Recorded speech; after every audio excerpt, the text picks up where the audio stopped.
പെരുന്നാൾ അടുത്തതോടെ മലബാറിൽ വസ്ത്രവിപണി സജീവമായി. കടകളിലെ കച്ചവടങ്ങൾക്ക് പുറമെ വഴിയോരത്തും കച്ചവടക്കാർ സജീവമാവുകയാണ്. വരും ദിവസങ്ങളിൽ കൂടുതൽ പേർ എത്തുമെന്ന പ്രതീക്ഷയിലാണ് കച്ചവടക്കാർ.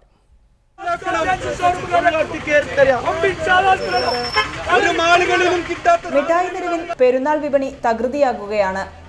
പതിവ് പോലെ വസ്ത്രവ്യാപാരം തന്നെയാണ് പെരുന്നാൾ എത്തുന്നതോടെ ഇവിടെ സജീവമാകുന്നത്. ശീതീകരിച്ച കടകളിൽ മുതൽ തെരുവോരം വരെ വസ്ത്രങ്ങളുടെ വർണ്ണപ്രപഞ്ചം ഒരുങ്ങുന്നു.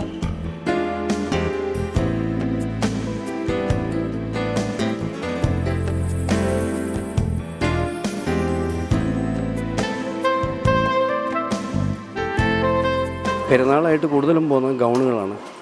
ഇപ്പോൾ ഷിഫോണിൽ വരുന്ന ഗൗണുകളാണ് ഏറ്റവും കൂടുതലായിട്ട് പോകുന്നത്. നല്ല തുണികൾ, നല്ല ഇതായിട്ടുള്ള പാർട്ടി വെയർ ആയിട്ടുള്ള സാധനങ്ങളാണ് കൂടുതലായിട്ട് പോകുന്നത്. ഒഴിവ് ദിവസങ്ങളിലാണ് കൂടുതൽ തിരക്ക്. എന്നാൽ അപ്രതീക്ഷിതമായി മഴയെത്തുന്നത് വഴിയോര കച്ചവടക്കാരെ നേരിയ തോതിൽ ബാധിക്കുന്നുണ്ട്. 2 ദിവസം കച്ചവടം കിട്ടി, ശനി ഞായർ. സ്കൂൾ പൂട്ടിയാൽ ചിലപ്പോൾ എൻ്റെ സാധ്യത കാണുന്നുണ്ട്. മഴ ഇല്ലെങ്കിൽ കഴിച്ചിലായി, മഴ പെയ്താൽ കഴിഞ്ഞു. വരും ദിവസങ്ങളിൽ കച്ചവടം കൂടുതൽ ലാഭകരമാകുമെന്ന പ്രതീക്ഷയിലാണ് വ്യാപാരികൾ. റിപ്പോർട്ടർ, കോഴിക്കോട്.